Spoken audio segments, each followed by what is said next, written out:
नमस्कार दोस्तों, GPS online biology class में आपका स्वागत है।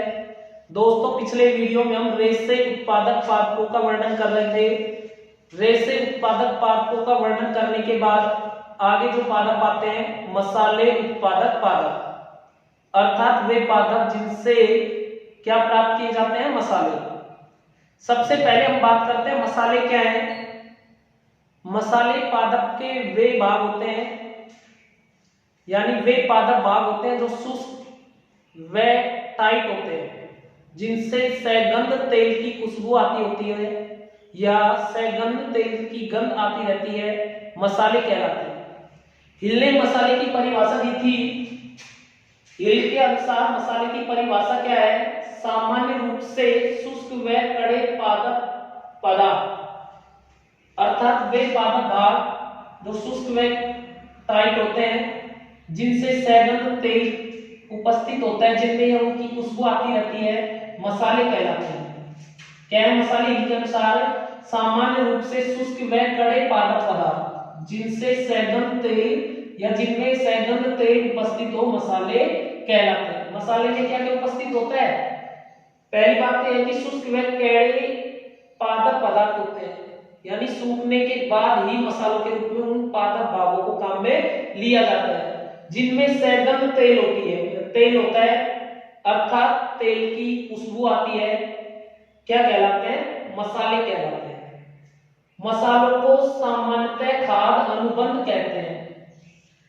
सामान्यतः क्या कहा जाता है मसालों को?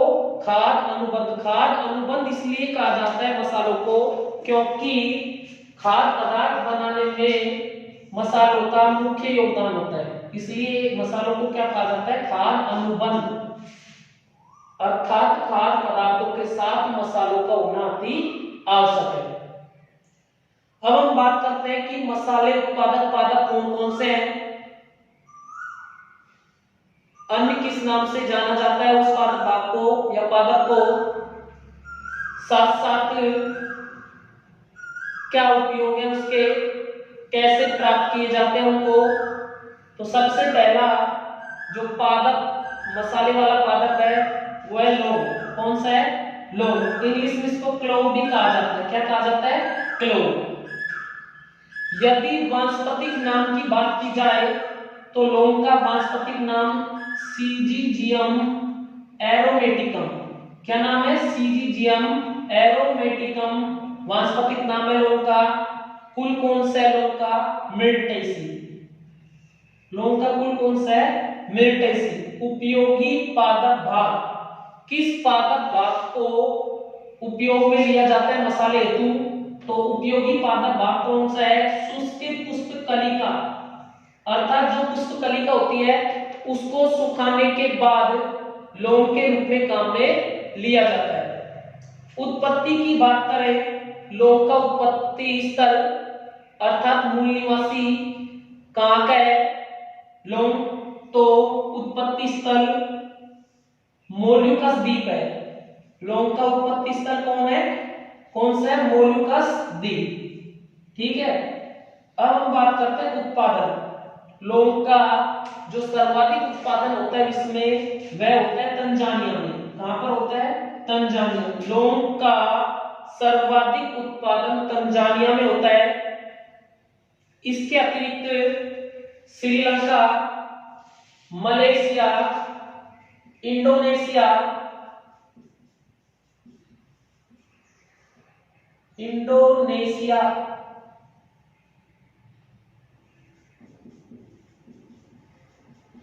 और भारत आदि देशों में भी लौंग को उगाया जाता है।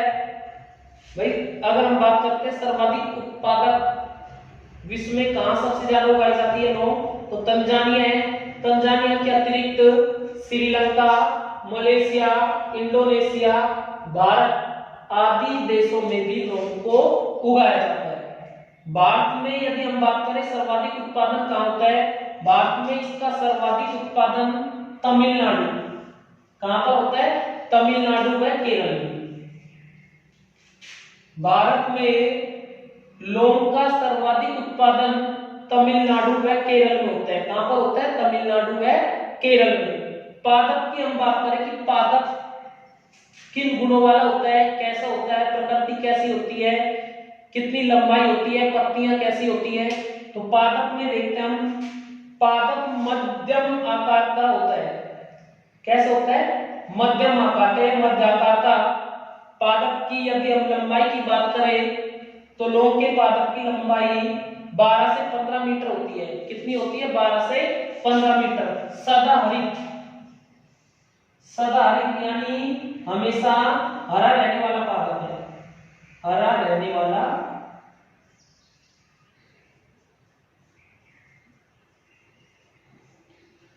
कैसा पादप है? लौंग का सदा हरा रहने वाला पादप है। शाखित है अर्थात पेड़ से शाखाएं निकली हुई होती हैं। जैसे मुख्य तना है, इस मुख्य तना से अन्य शाखाएं निकली हुई होती हैं, इसका मतलब कैसा हुआ? शाखित। कैसा हुआ? शाखित। शाखित होता है, सुंदर वृक्ष होता है, और शाखित होने के कारण कैसा लगता है? सुंदर वृक्ष का जैसा दिखाई देता है। कैसा दिखाई देता है? सुंदर वृक्ष का जैसा सुंदर वृक्ष होता है। इसकी कलिका बेलनाकार कील की आकृति की होती है। जो कलिका होती है उसकी कलिका कैसी होती है? बेलनाकार होती है, कील की आकृति की होती है। कैसी होती है? कील की आकृति की। कैसी?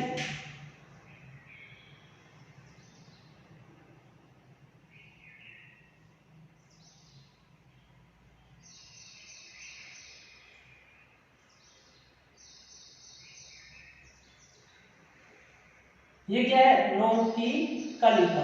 क्या है? लौंग की कलिका। तो इसकी कलिका कैसी होती है? बेलनाकार होती है।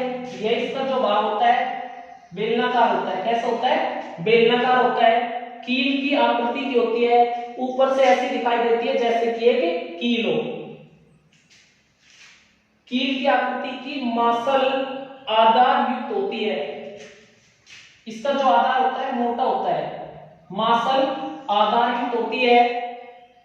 इसकी अखुली या अर्धखुली, अखुली यानी बिना खुली,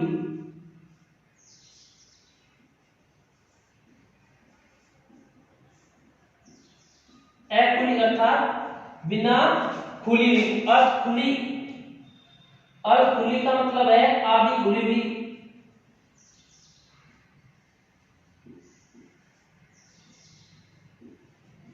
आधी खुली हुई। इसकी अखुली अर्थात बिना खुली हुई या अर्धखुली अर्थात आधी खुली हुई कलिकाओं को सुखाकर लौंग प्राप्त करते हैं।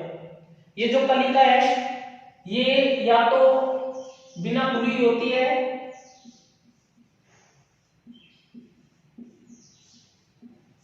या फिर आधी खुली हुई होती है। ये आधी खुली हुई। उस परिस्थिति में इन कलिकाओं को सुखाया जाता है और सुखाने के बाद लौंग प्राप्त की जाती है। क्या प्राप्त की जाती है? लौंग प्राप्त की जाती है। तेल, लौंग के तेल को वाष्प आसवन विधि द्वारा प्राप्त किया जाता है। लौंग से यदि तेल प्राप्त करना है तो तेल को किससे प्राप्त करते हैं? वाष्प आसवन विधि। कौन सी विधि द्वारा?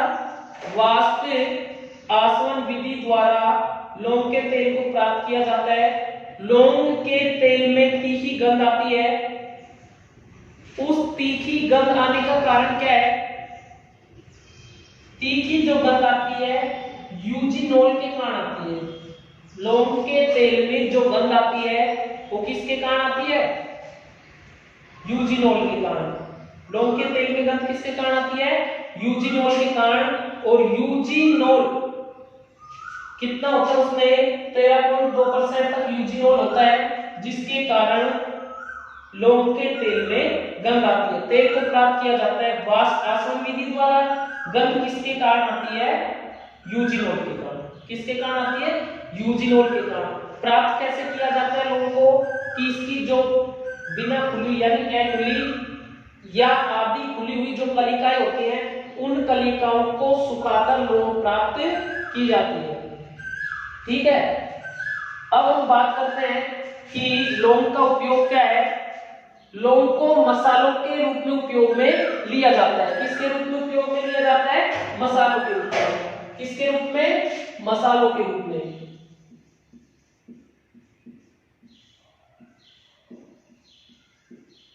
मसाले के रूप में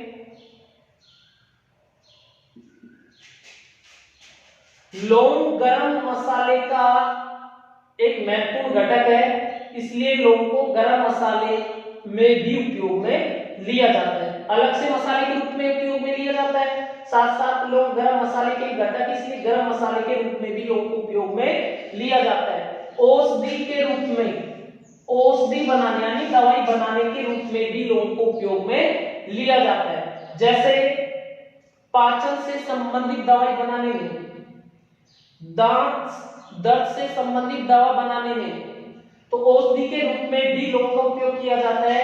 एजीन व जठरस,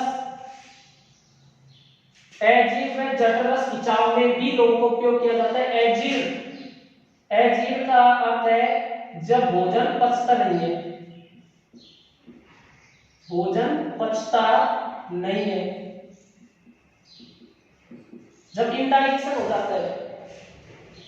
इंडाइजेशन की स्थिति में जठरस के खिंचाव में किसका उपयोग किया जाता है? लौंग का उपयोग किया जाता है।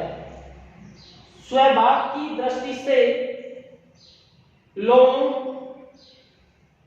गर्म प्रकृति की होती है और गर्म प्रकृति की होने के कारण सर्दी, जुकाम, ठंड आदि को दूर करने में भी लौंग का उपयोग किया जाता है। साथ साथ टूथपेस्ट बनाने में, टूथपेस्ट बनाने में यानी दांतों की जो मंजन होती है उसको बनाने में भी लौंग का उपयोग किया जाता है। साबुन बनाने में, साबुन उद्योग में भी लौंग का उपयोग किया जाता है। प्रसाधन सामग्री, सौंदर्य प्रसाधन सामग्री यानी त्वचा के निखार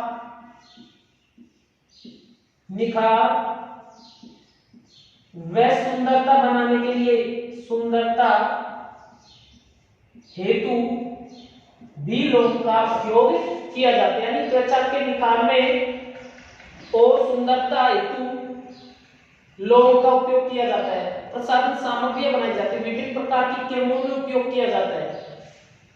दंत औषधि बनाने में, दांत दर्द की जो दवा है उसको बनाने में भी लौंग का उपयोग किया जाता है।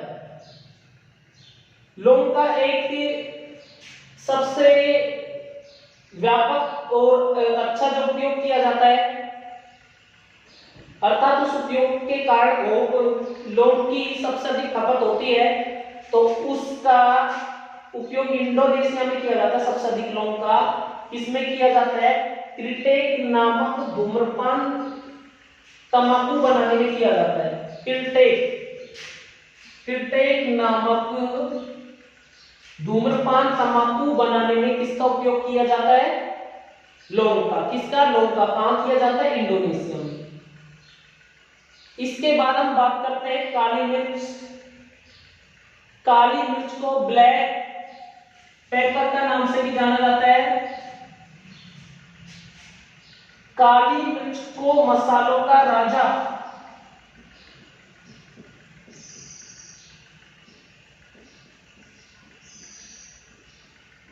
काली मिर्च को मसालों का राजा भी कहा जाता है। मसालों का राजा क्यों कहा जाता है? क्योंकि जितने भी मसाले हमारे यहाँ पर पैदा होते हैं उन मसालों में सबसे अधिक निर्यात काली मिर्च का किया जाता है। हमारे यहाँ पर जितने भी मसाले पैदा किए जाते हैं, उत्पन्न होते हैं, उन मसालों में सबसे अधिक जो निर्यात किया जाता है वो किसका किया जाता है? काली मिर्च को। काली मिर्च का निर्यात जब सबसे अधिक किया जाता है तो उस परिस्थिति में काली मिर्च को मसालों का राजा कहा जाता है। क्या कहा जाता है? मसालों का राजा। वानस्पतिक नाम की यदि हम बात करें तो पाइपर नाइग्रम, काली मिर्च का वानस्पतिक नाम क्या है? Piper nigrum. क्या है? Piper nigrum. कुल की यदि बात करें तो काली मिर्च का जो कुल है वो कौन सा है? पाइपिरेसी। काली मिर्च का जो कुल है पाइपिरेसी। उपयोगी पादप भाग, काली मिर्च के किस भाग को उपयोग में लिया जाता है? उपयोग की दृष्टि से कौन सा पादप भाग उपयोगी है काली मिर्च का? तो अपरिपक्व शुष्क ध्रुवफल, जो अपरिपक्व फल होता है उस अपरिपक्व फल को सुखा लिया जाता है। सुखाने के बाद उस अपरिपक्व फल में झुर्रियां आ जाती हैं। क्या आ जाती है? झुर्रियां। और झुर्रियां आ जाती है, उसके बाद उस फल को उपयोग में लिया जाता है, तो उसको ध्रुव फल भी कहा जाता है। क्या कहा जाता है? ध्रुव फल। कैसे तैयार करते हैं फल को? अपरिपक्व फल को तोड़ लिया जाता है, तोड़ने के बाद उसको सुखाया जाता है। सुखाने के बाद क्या होता है कि उस फल के अंदर झुर्रियां बन जाती है। क्या बन जाती है? झुर्रियां। तो उस झुर्री युक्त फल को ध्रुव कहा जाता है। इसका जो ताजा फल होता है वो लाल रंग का होता है, चमकदार होता है, परंतु जब इसको सुखाया जाता है तो सुखाने के बाद इसका जो बाह्य आवरण वो काले रंग का हो जाता है, इस पर झुर्रियां आ जाती है। इस काले रंग के आवरण को जब हटाया जाता है तो काली मिर्च अंदर से सफेद निकलती है। उस सफेद काली मिर्च को पंसारी सफेद मिर्च के नाम से बेचता है। आगे देखेंगे उत्पत्ति क्या स्थल कौन से? इसका दक्षिण भारत तथा इंडो मलाया। उत्पत्ति स्थल क्या है काली मिर्च का? दक्षिण भारत तथा इंडो मलाया। हमारे यहाँ पर बात करें तो केरल काली मिर्च का सबसे बड़ा उत्पादक देश है। केरल राज्य है। केरल क्या है? काली मिर्च का सबसे बड़ा उत्पादक राज्य है। पादप की यदि हम बात करें तो काली मिर्च का पादप दुर्बल स्तंभ वाला, यानी जो तना होता है वह कमजोर होता है।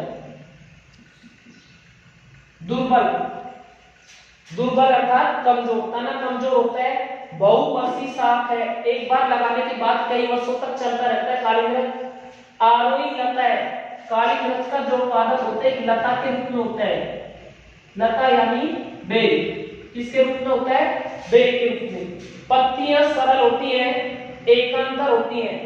एकांतर का अर्थ है कि यदि इसको तना माना जाए, इस मार्कर को तना माना जाए तो इसके एक तरफ एक पत्ती, फिर दूसरी तरफ एक पत्ती, फिर इस तरफ एक पत्ती, अर्थात एकांतर क्रम में पत्ती होती है। पत्तियां एकांतर अंडाकार होती है। पत्तियों का जो आकार होता है वो कैसा होता है? अंडाकार होता है।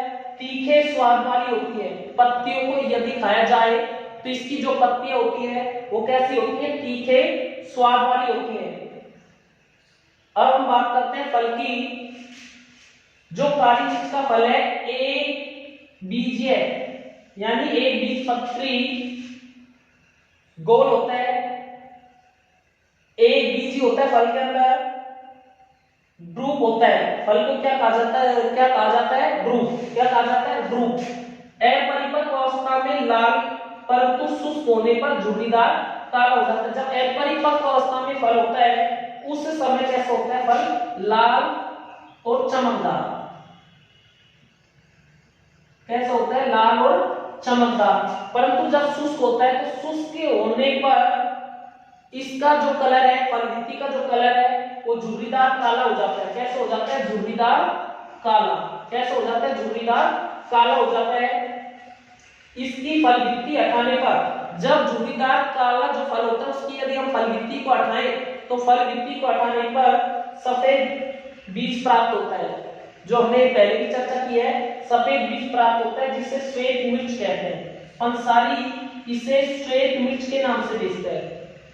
कैसे बेचता है? काली मिर्च की जो फल भित्ति होती है उसको जब हटाया जाता है तो हटाने के बाद जो फल प्राप्त होता है वो सफेद रंग का होता है, और उस सफेद रंग के फल को श्वेत मिर्च कहा जाता है। काली मिर्च नहीं कहकर क्या कहा जाता है? श्वेत मिर्च कहा जाता है। उपयोग की हम बात करते हैं तो खाद्य पदार्थों में विभिन्न प्रकार के जो खाद्य पदार्थ, खाद्य व्यंजन बनाए जाते हैं उनमें मसाले के रूप में काली मिर्च का उपयोग किया जाता है। नेत्र ज्योति बनाने में, आंखों की रोशनी तेज करने में भी काली मिर्च का उपयोग किया जाता है। इसके लिए देसी घी में चूर्ण, काली मिर्च का जो चूर्ण है उसको मिलाकर, देसी घी में काली मिर्च के चूर्ण को मिलाकर खाया जाता है, जिससे नेत्र ज्योति अधिक हो जाती है, यानी अधिक दिखाई देना शुरू हो जाता है। काली मिर्च को तुलसी व अदरक के साथ मिलाकर काढ़ा बनाया जाता है, जिसका उपयोग सर्दी, जुकाम, ठंड, गले में खराश, ज्वर आदि को ठीक करने में किया जाता है। काली मिर्च को किसके साथ उपयोग में लेते हैं? तुलसी व अदरक के साथ मिलाकर काढ़ा बनाया जाता है काली मिर्च का।